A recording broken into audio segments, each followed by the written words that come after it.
With vision far ahead of his time, he looked across the sea to the New World as a place where his dreams might be fulfilled. In 1681, King Charles, in debt to Penn's father, was persuaded to deed the Quaker a large tract of land in Indian country.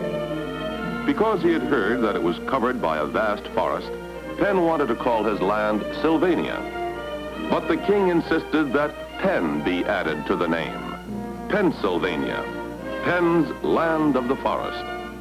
Penn could not have imagined then the great state that still bears his name. A land of mountain ranges, rich in ores and minerals, fertile farms, great cities and industries. Yet William Penn himself has not been forgotten. Today, the great metropolis of Philadelphia honors its founder with a huge bronze statue, which for more than 50 years has stood upon the highest pinnacle in the skyline, atop the tower of City Hall. Because he was wise and just in dealing with the Indians, the Quaker garb he wore was said to be better protection than a musket. If Penn could look down today on his city of brotherly love, he'd see a great cultural, financial, and industrial center of our nation. A city of skyscrapers, factories, and refineries, of homes and schools. He'd see these modern buildings of commerce that bear his name, Penn Center. He'd see famous boulevards and parks, great museums, churches, and institutions of learning. And Penn would see Philadelphia's great ports, the river port on the Delaware, and the giant passenger ships at the Municipal Airport. But to thousands of visitors each year, there is more to Philadelphia history than William Penn. Elfreth's Alley will surely conjure up school book memories of Poor Richard's Almanac, the famous lightning experiment, and of their creator, Benjamin Franklin. He lies in a simple crypt, one of the greatest statesmen of all time.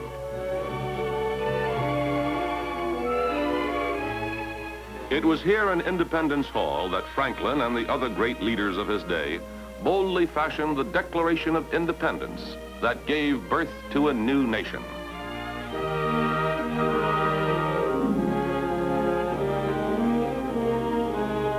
Here, men wrote the Constitution of the United States, and the Liberty Bell rang to proclaim our independence to the world. On it are these words: proclaim liberty throughout all the land, unto all the inhabitants thereof. The bell is cracked and no longer rings, but the inscription remains.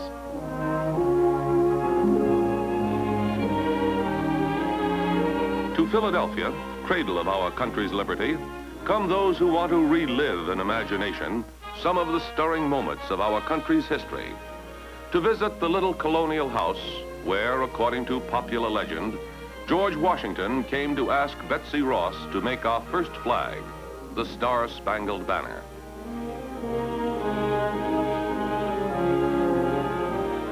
Or to stand where Washington stood on the banks of the Delaware before the fateful crossing to the Battle of Trenton.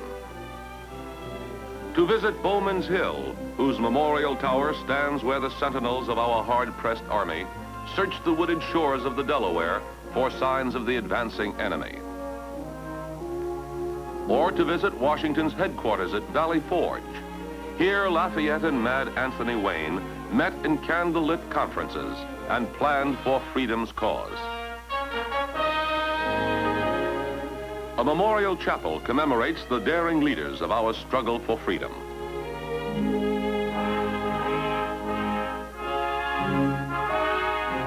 But Washington and other leaders did not fight alone, for it was the common soldiers, men from the fields and the woods, who in the bitter cold of earthen breastworks and tiny huts endured the long winter battle against hunger and despair.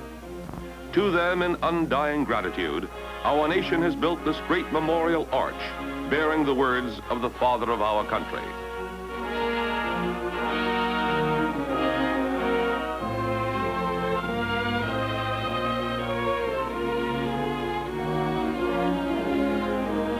Through Pennsylvania runs one of the finest networks of paved highways in the world. Here, men built the first macadam road in America, a road that has grown into 40,000 miles that lead from city to town, link valley to mountain. There are great national arteries, the 28th Division Highway, the Roosevelt, the William Penn, and the Lincoln Highways. Greatest of all is Pennsylvania's famous Turnpike, the road of tomorrow that extends across the entire state with no crossroads, no steep grades, and no sharp curves. The Turnpike tunnels straight under every ridge of the steep Alleghenies. All along the Turnpike, there are frequent places to stop for fuel and food. Comfortable restaurants and lounges where hungry travelers can first refresh themselves and then their cars. To many who know of the Keystone State only as a great center of industry, a motor trip through agricultural Pennsylvania will be a journey into a land of unexpected rural beauty.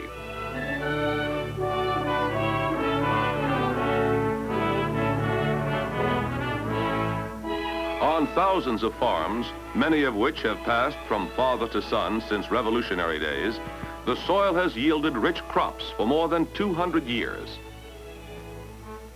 Wheat, buckwheat, oats, barley, and hay. And there's corn for fodder to feed dairy herds. Most farms are small.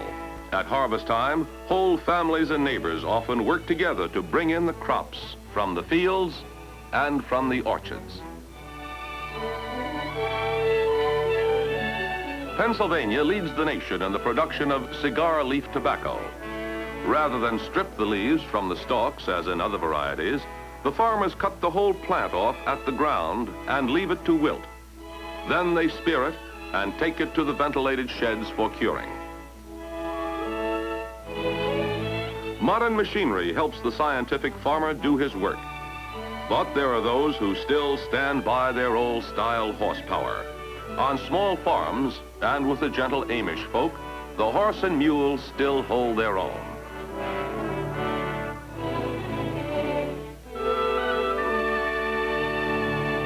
When the golden grain has all been harvested, autumn paints a land of new loveliness for those who motor through the state in the fall of the year.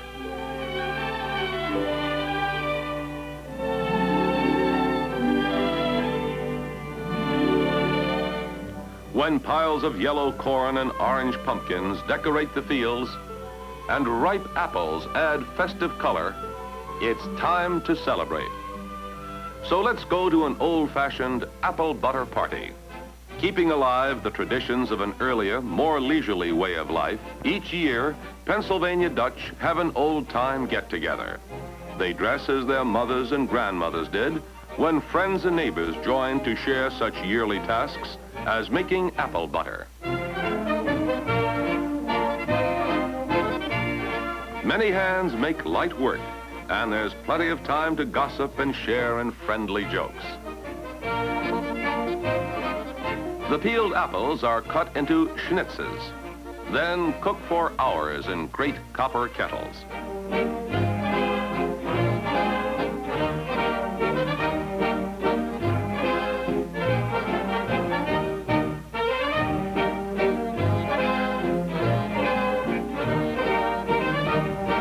As the butter cools, the musicians set the people to dancing. Pennsylvania Dutch are never too old for a square dance.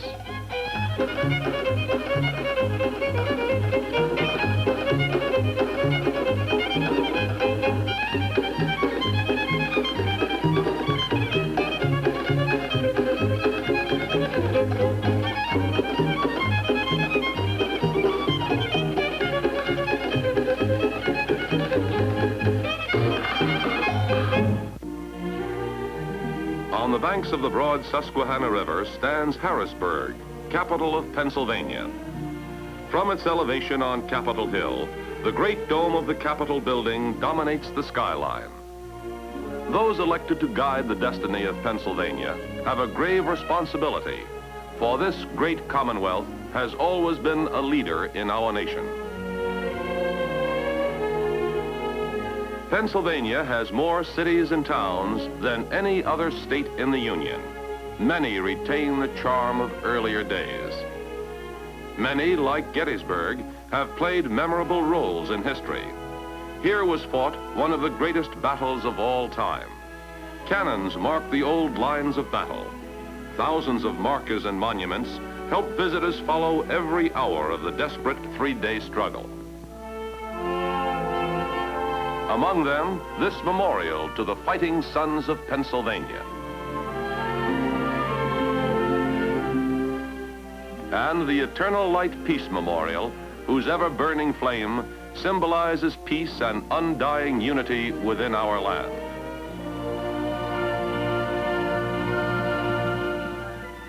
Not all of Pennsylvania is farmland. Many industrial towns have prospered on the output of mines, mills, or factories.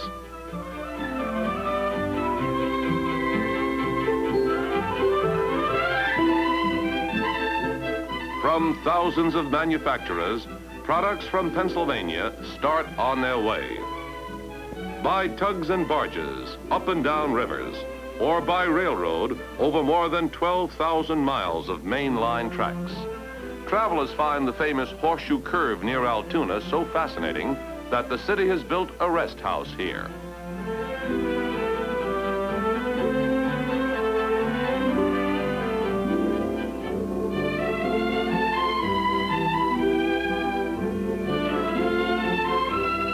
But the steam locomotives of earlier years are disappearing from Pennsylvania's railroads.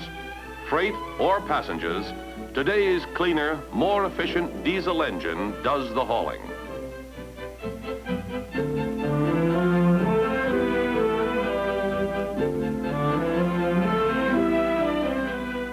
On they go, past Pennsylvania's fascinating countryside, past farms and homes, through industrial and mining areas. For many of Pennsylvania's raw materials come from deep in the earth. Most important is coal. From rich seams, we get 99% of our anthracite or hard coal. From these giant breakers roll endless train loads of potential heat and power.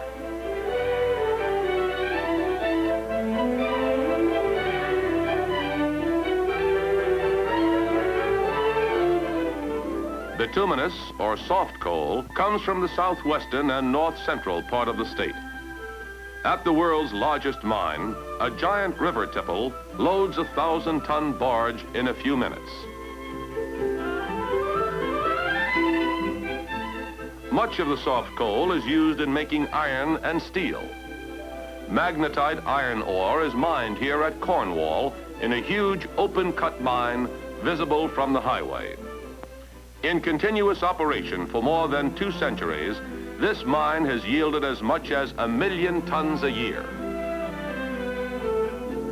Today, the iron ore is carried away to modern furnaces, but in earlier days, the ore was made into iron right here at the historic Cornwall furnace.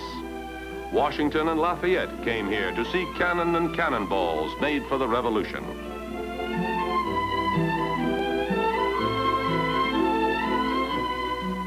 From such small beginnings grew the massive furnaces and mills of the modern steel industry that produce millions of tons of iron yearly.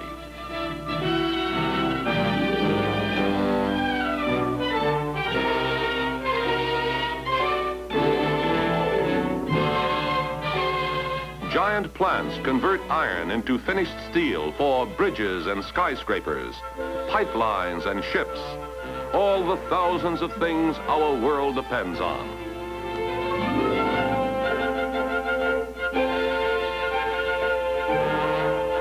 You can park beside the highway and feel the fierce heat of molten slag as it pours down the dumps in fiery cascades.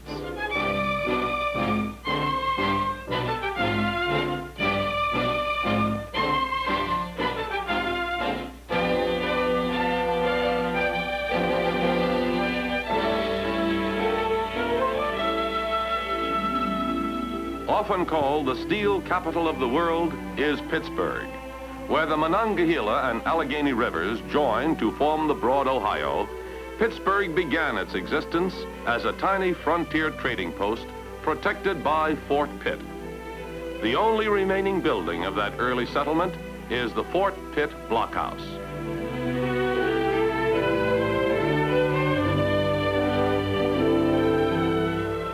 Today, Pittsburgh's Golden Triangle is known the world over as a center of industry and finance.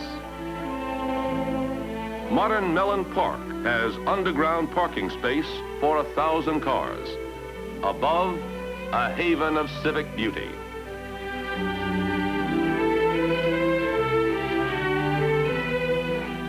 A city of culture, too. Pittsburgh is proud of her great libraries, museums, churches, and memorials. The famous Mellon Institute, the Carnegie Institute and Library, and Institute of Technology. One of the University of Pittsburgh's beautiful buildings is the Stephen Collins Foster Memorial, a tribute to the Pittsburgh-born composer.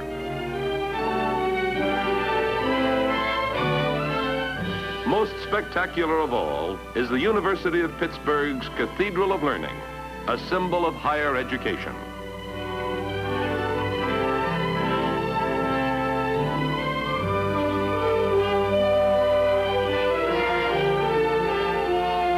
This tower soars gracefully into the clean blue sky of a city that might be called the Renaissance City of America. For Pittsburgh is no longer the smoky city. Pittsburgh has proved that with the cooperation of civic and industrial leaders, her skies can be clean and blue even with the heaviest industrial concentration in the world.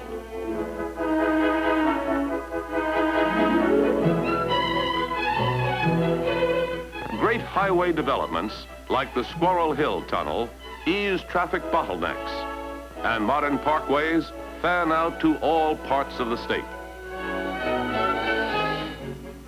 Easily accessible from downtown is Pittsburgh's beautiful airport terminal. Here, in a setting of flowered gardens and splashing fountains, meet many of the major airlines that make Pittsburgh one of our most important terminals.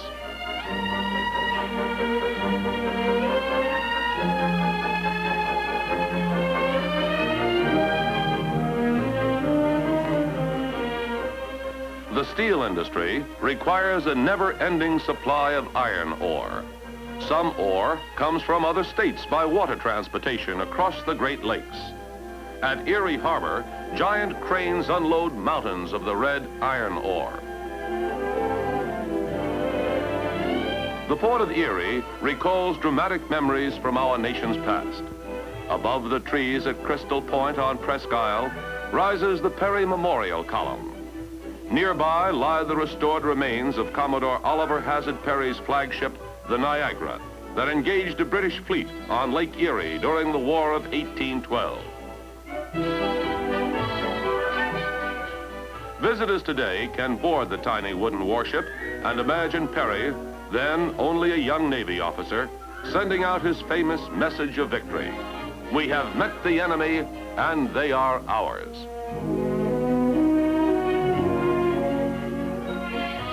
Here on Lake Erie are striking contrasts, from tiny wooden warships to streamlined giants for faster travel in the lake's high winds. Here's a vessel you won't see anywhere else in the world. Erie fishermen originated this sort of boat. It can be completely closed in to protect them against cold winds and rough weather. Lake fish are caught with nets, which are hung out to dry on revolving racks.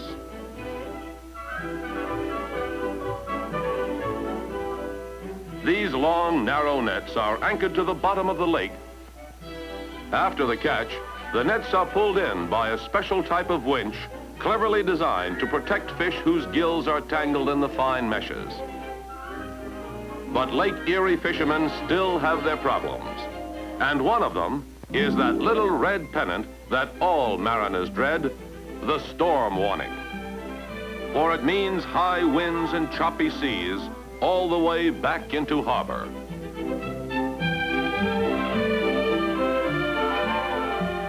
Not far from Erie, near the town of Titusville, stands another monument to an historic event. Not cast of bronze, not carved of stone, this monument is built of simple weathered lumber.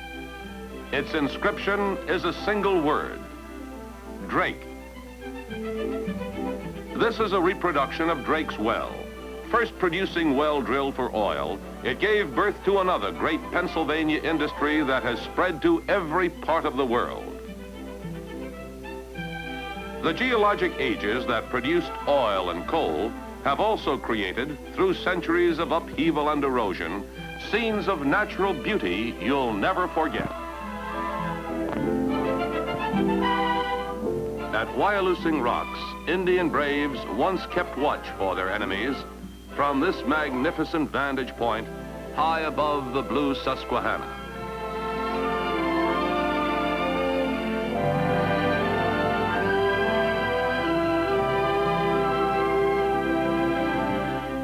Another lookout at French Asylum commemorates an historic event that didn't happen.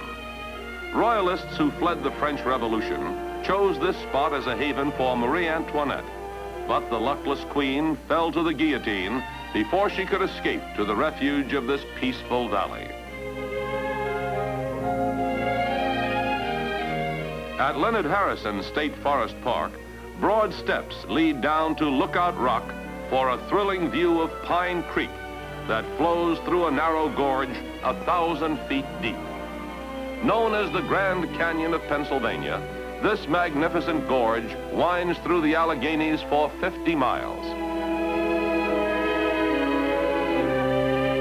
There's running water everywhere in Pennsylvania, enchanting waterfalls, some reached only by forest trails, others in the heart of popular resorts.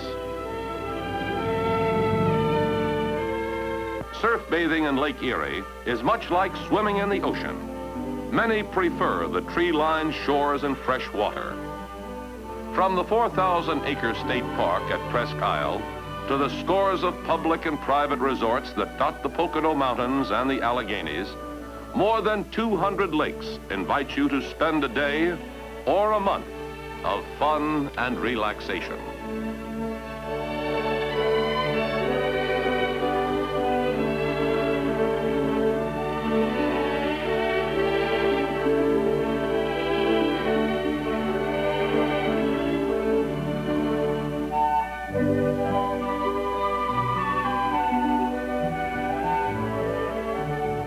Mountain laurel is the official state flower of Pennsylvania.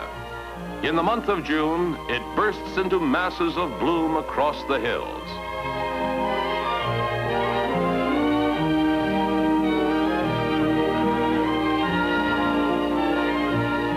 In contrast to old Mother Nature, man has created a well-ordered symmetry at famous Longwood Gardens near Kennett Square. The formal beauty of clipped boxwood and graceful fountains creates an old world charm reminiscent of Versailles or the gardens of Italy.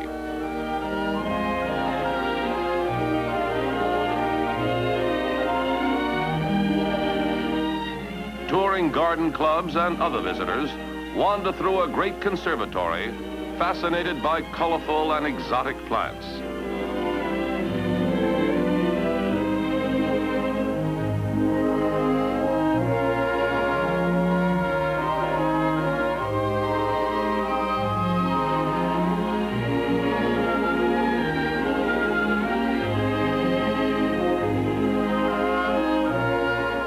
To see America's favorite flower in an unforgettable blaze of glory, drive to Hershey when the rose gardens are in bloom.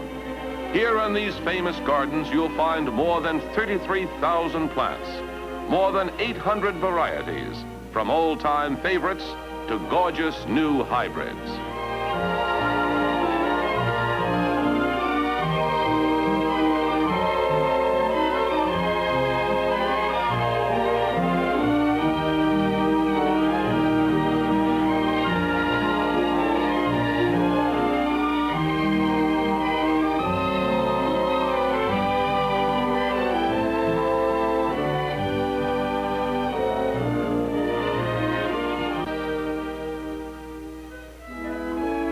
Wherever you drive, Pennsylvania still lives up to its name, land of the woods. More than half of the state is forested. Thousands of miles of roads and trails wind through such woodland retreats as Cook Forest Park, managed by the Pennsylvania Department of Forests and Waters. There are more than 100 state and forest parks, monuments, picnic and recreation areas that offer every kind of all-round vacation fun.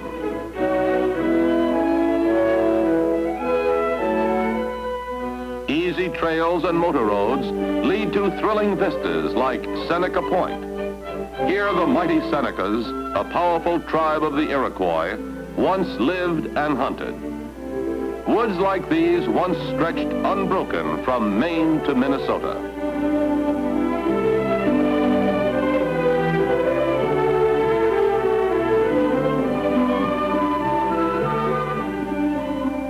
Easy trails lead into the Forest Cathedral. Among these white pines and hemlocks are trees that were already growing when William Penn set foot in Pennsylvania. There are no city sounds here, only bird songs and whispering wind.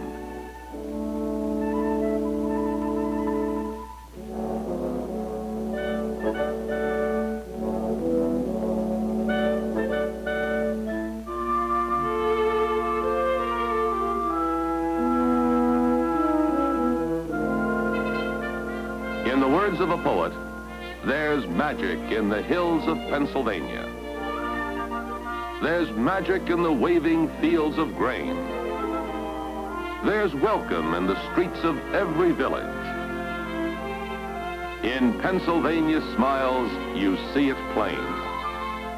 There's molten steel that flows in blazing color, and sport wherever foaming waters flow. There's drama in the stirring tales of history, and beauty, by the way, where'er you go. So remember, in the season of vacation, when the lure of open roads won't let you wait, the things you want are all in Pennsylvania, along the highways of the Keystone State.